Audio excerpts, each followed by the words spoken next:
శ్రీమాత్రే నమ. జయ గురు దత్తాత్రేయ నమ. ఈ వీడియోలో మనం జూలై 1వ తారీఖు నుంచి 31వ తారీఖు మధ్యలో జరగబోయే మాస ఫలాలు తులారాశి వారికి ఏ విధంగా ఉండబోతున్నాయి అన్న విషయాన్ని మనం ఈ వీడియోలో పరిశీలిద్దాం. మరి తులారాశి వారికి శుక్రుడు అధిపతి. అటువంటి శుక్రుడు భాగ్యస్థానంలో సంచరిస్తూ లాభాధిపతితో కలిసి ఉన్నాడు. ఒక విధంగా జాతకుడికి ప్రభుత్వ సంబంధించినటువంటి విషయాల్లో అనుకూలత ఏర్పడే అవకాశం ఉంది. అలాగే ప్రభుత్వ వర్గాలలో మరి ఏదైనా ఒక పదవి, ఏదైనా ఒక అవకాశం జాతకుడికి వచ్చే అవకాశం ఉన్నది. ఇది ముఖ్యంగా ప్రభుత్వ ఉద్యోగంలో ఉన్న వాళ్ళకి, రాజకీయ రంగం లేదా సేవా రంగంలో ఉన్న వాళ్ళకి మంచి గుర్తింపు, విశేషమైనటువంటి ఆదరణ లభించే అవకాశం ఉంది. అలాగే విద్యార్థులకి కంపల్సరిగా ఒక ఉన్నత విద్య అవకాశం వస్తుంది. అలాగే ఆర్థిక పరంగా వాళ్ళ యొక్క ఉన్నత విద్య కొరకు లేదా విదేశ విద్య కొరకు ప్రభుత్వ సహకారం కానీ బ్యాంకు సహకారం కానీ లభించే అవకాశం చాలా ఎక్కువగా ఉంది. కాబట్టి చాలా జాగ్రత్తగా మరి ఆ ప్రయత్నాలు చేస్తే ఇంచుమించుగా మనకి ఈ జూలై 15 లోపులోనే మీ యొక్క అవసరానికి తగినటువంటి ధనం వచ్చే అవకాశం ఉంది. అది వ్యాపార రంగంలో ఉన్న వాళ్ళకు కూడా వర్తిస్తుంది. అయితే మరి జూలై 15 తర్వాత దశమ స్థానంలోకి మారుతున్నటువంటి రవి దిగ్బలుడై ఈ రాశిలో ఉన్నటువంటి అధికారులకి ఇంకా అధికార హోదా పెరుగుతుంది, బాధ్యతలు పెరుగుతాయి. అలాగే స్వతంత్ర వృత్తిలో ఉన్న వాళ్ళకి, ఎవరైతే టీవీ, సినిమా, ఫిల్మ్ రంగంలో ఉన్న వాళ్ళకి, మీడియా రంగం, బ్యాంకింగ్ రంగం, సాఫ్ట్వేర్ రంగంలో ఉన్న వాళ్ళకి ఎక్కువగా అభివృద్ధికరంగా ఉంటుంది. అలాగే మీరు చేస్తున్నటువంటి వృత్తితో పాటు అదనపు ఆదాయం కొరకు చేసే ప్రయత్నాలు కూడా విశేషంగా రాణించగలుగుతాయి. ముఖ్యంగా మరి ఒక అద్భుతమైనటువంటి యోగం, బుధాదిత్య యోగం ఏర్పడడం వల్ల కూడా జాతకుడికి జూలై 15 తర్వాత వృత్తిలో చాలా అనుకూలమైనటువంటి పరిస్థితులు రావడం జరుగుతూ ఉంటుంది. మరీ ముఖ్యంగా పంచమ స్థానంలో శని భగవానుడు వక్రించి ఉండడం వల్ల, అంటే మనకి ఈ నెల ప్రారంభం నుంచే కూడా పంచమ స్థానంలో శని వక్రిస్తుండడం, ఆ కారణం వల్ల వృత్తిలో అనుకోకుండా ప్రస్తుతం చేస్తున్నటువంటి వృత్తి అనూహ్యంగా మార్పు రావడం, ఆ వృత్తిని విడిచిపెట్టి వేరే వృత్తిలోకి, వేరే ప్రాజెక్టులోకి మారేలాంటివి అవకాశాలు రావడం జరుగుతూ ఉంటుంది. అంటే గతంలో జాతకుడు ఏవైతే ప్రయత్నం చేసి ఉన్నాడో అది వృత్తి సంబంధించిన విషయాలు అవ్వచ్చు, స్వతంత్రంగా ఏదైనా ప్రాజెక్ట్ స్టార్ట్ చేద్దాం అనుకునొచ్చు, ఏదైనా సినిమా రంగంలో ఉన్న వాళ్ళకైతే ఒక సినిమా సంబంధించింది, రియల్ ఎస్టేట్ రంగంలో ఉన్న వాళ్ళకైతే ఒక విధమైనటువంటి ప్రాజెక్ట్ లాంటివి గతంలో ప్రయత్నం చేసి ఉంటే తిరిగి మళ్ళా ఈ సమయంలో ప్రయత్నం చేయడం వల్ల మీకు తిరిగి ఆ అవకాశాలు వచ్చే అవకాశం ఉంది. ముఖ్యంగా షేర్ మార్కెట్టు, స్పెక్యులేషన్ రంగంలో ఉన్న వాళ్ళకి గతంలో మీరు పెట్టినటువంటి ఇన్వెస్ట్మెంట్ గురించి ఒకసారి ఆలోచించవలసి వస్తుంది. అలాగే కొత్తగా మీరు ఏదైనా ఇన్వెస్ట్మెంట్ చేయాలనుకున్నా కూడా ముఖ్యంగా షేర్ మార్కెట్టు, ఈజీ మనీ సంబంధించిన విషయాల్లో చాలా జాగ్రత్తగా నిర్ణయాలు తీసుకోవడం అన్నది ఇంపార్టెంట్గా గమనించవలసింది. సాధారణంగా ఈ సమయంలో మీ యొక్క ఊహలు, అంచనాలు తారుమారయ్యే అవకాశం ఉంటుంది. కాబట్టి సాధ్యమైనంత వరకు వీళ్ళు జాగ్రత్తగా ఉండాలి.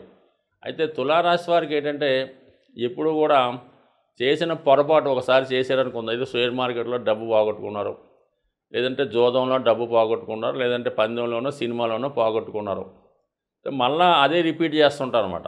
మళ్ళీ నెక్స్ట్ టైం రాబోతులకి మళ్ళీ సేమ్ అదే షేర్లో ఇన్వెస్ట్ చేస్తుంటారు, అదే రంగంలో పెడుతుంటారు, మళ్ళీ పోగొట్టుకుంటుంటారు అనమాట. ఒక ఎన్నిసార్లు చేసినా అదే పందాలో ఉంటారు తప్ప తొందరగా మారే ప్రయత్నం అయితే చేయరు. అంటే వీళ్ళ ఉద్దేశం ఏంటంటే మనం ఎందులోనే పోగొట్టుకున్నామో అందులోనే సాధిద్దామనే ఆలోచనలో ఉంటారు. అయితే చివరికి సాధిస్తారు, కానీ మొత్తం అంతా అయిపోయిన తర్వాత ఏదో లక్షల్లో పోగొట్టుకొని వందల్లో సంపాదించినట్టు ఉంటుంది. కాబట్టి మరి సాధ్యమైనంత వరకు మీకు ఒక రంగం రాణించలేదన్నప్పుడు అది ఫస్ట్ సారే మీకు అర్థమవుతూ ఉంటుంది, ఇది మనకు లాభం లేదు, ఇందులోకి మనం వెళ్ళకూడదు అని మానేస్తే తప్ప తిరిగి మళ్ళీ అదే చేసిన పొరపాటే మళ్ళీ చేస్తుంటే 100% నష్టపోయి మరి ఈ విధంగా ఇబ్బంది పడే అవకాశం ఉంటుంది. సాధారణంగా ఇది వాయుతత్వ రాశి అవ్వడం వల్ల అంటే వీళ్ళకి ఎవరైనా పొగిడినా, ఎవరైనా ప్రోత్సహించినా నీ అంత గొప్పవాడు లేడంటే 100% అందులో ఇన్వెస్ట్ చేస్తూ ఉంటారు, వాళ్ళకి ఖర్చు పెడుతూ ఉంటారు. మరీ ముఖ్యంగా ఎవరికన్నా సహాయం చేసే విషయంలో, అప్పులు ఇచ్చే విషయంలో మొహమాటం తగ్గించుకోకపోతే సో మీ దగ్గర ఎలా ఉంటుందంటే మీ దగ్గర డబ్బులున్నా లేకపోయినా మీ దగ్గర ఏదో ధనం ఉందని అనుకుంటూ ఉంటారు. సమయానికి మీ మిత్రులో, బంధువులో ధనం అడిగినప్పుడు ఇచ్చారా, సరే ఆ ధనం ఎటు తిరిగి రాదు. ఇవ్వలేదనుకోండి మీ మీద దుష్ప్రచారం చేయడం, మీరు పూర్తిగా దివాలా తీసేరనుకోవడం, కనీసం 10,000 కూడా ఇచ్చే స్థితిలో వ్యక్తి లేడని మిమ్మల్ని అన్పాపులర్ చేసి మీ యొక్క పతనానికి ఆ విధంగా కారణమవుతుంటారు. ఇచ్చిన పొరపాటే, ఇవ్వకపోయినా పొరపాటు కాబట్టి జాగ్రత్తగా కామ్గా ఉంటూ గుట్టుగా వ్యవహారం చేసుకోవడం మంచిది. మరి ప్రస్తుతం సప్తమ స్థానంలో కుజగ్రహ సంచారం మీకు జీవిత భాగస్వామితో కానీ, వ్యాపార పార్ట్నర్స్తో కానీ అనూహ్యంగా ఇబ్బందులు రావడం, పరస్పరంగా మరి పాత చేసుకున్నటువంటి అగ్రిమెంట్లు కానీ, ఒప్పందాలు కానీ రద్దు చేసుకునే స్థితి 100% ఉండే అవకాశం ఉంది. మరి జూలై 12వ తారీఖు తర్వాత కుజుడు అష్టమ స్థానంలోకి రావడం వల్ల అక్కడ ఉన్నటువంటి తృతీయాధిపతి అయినటువంటి గురువుతో కలడం, ఈ రెండు కూడా ఈ తృతీయం అన్నది ఏంటో ఒక విధంగా మారక స్థానం అవుతుంది. అష్టమం కూడా అటువంటిదే.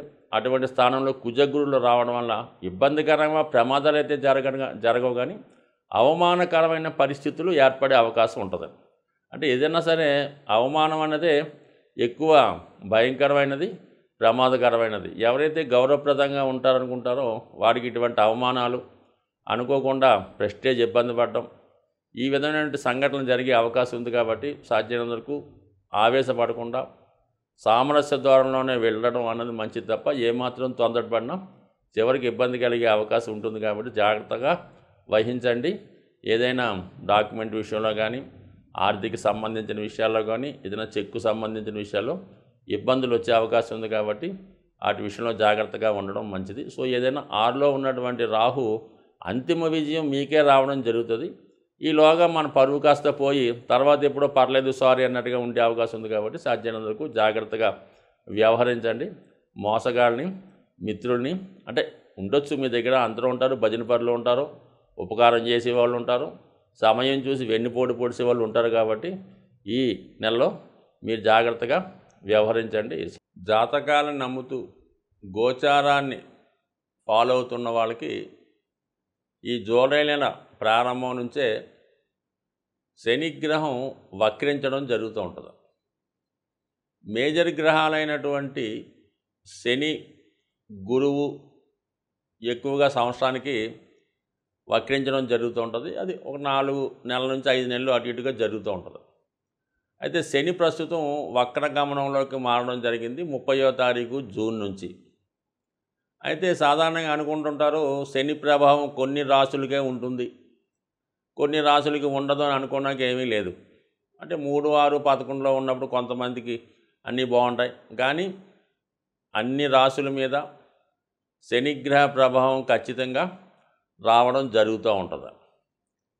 సో ఆ కారణం వల్ల ఏంటంటే ప్రతి ఒక్కరు కూడా శని యొక్క అనుగ్రహానికి కావలసి ఉంటుంది. అప్పుడు ఏమవుతుందంటే మీకు ఆటోమేటిక్గా శని ఎప్పుడైతే మీకు ఫేవర్గా మారాడో అది కర్మ సంబంధించింది కాబట్టి ఉద్యోగ సంబంధించిన విషయాలు, ఆరోగ్యానికి సంబంధించిన ఏ సమస్త విషయాల్లో కూడా శని కారకత్వం వహిస్తుంటాడు. కాబట్టి ప్రతి ఒక్కరూ కూడా అంటే శని గతంలో కన్నా వక్రించున్నప్పుడు ఎక్కువ బలవంతుడై ఉంటాడు. అది మంచి కానీ చెడు కానీ చాలా విపరీతంగా ఇవ్వడం జరుగుతూ ఉంటుంది. సో దెబ్బ కొడితే కోలుకోలేని దెబ్బ కొడుతుంటాడు. ఐశ్వర్యాన్ని ఇస్తే లెక్క పెట్టలేనంత ఐశ్వర్యాన్ని ఇస్తూ ఉంటాడు. ఆ కారణం వల్ల ఏంటంటే అందరూ కూడా మరి శని యొక్క అనుగ్రహం కోసం ఈ రాబోయే 120 రోజులు కూడా ముఖ్యంగా ఒకటి క్రమశిక్షణతో మెలగడం, సూర్యోదయానికి ముందే మేల్కోవడం, మీకు తోచిన విధంగా వృద్ధులకి, బలహీనులకి సేవ చేయడం కానీ, వాళ్ళకి ఏదో సహకరించడం కానీ చేయడం వల్ల శని అనుకూలిస్తాడు.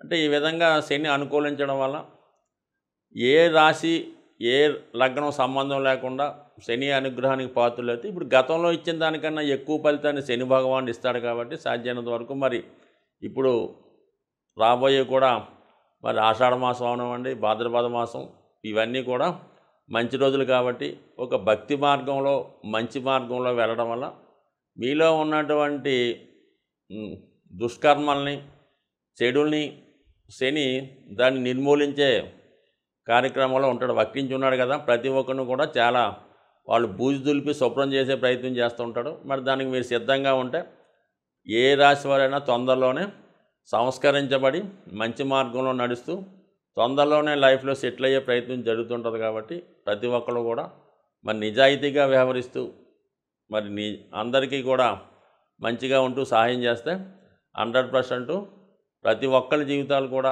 మారే అవకాశం ఉంటుంది. స్వస్తి.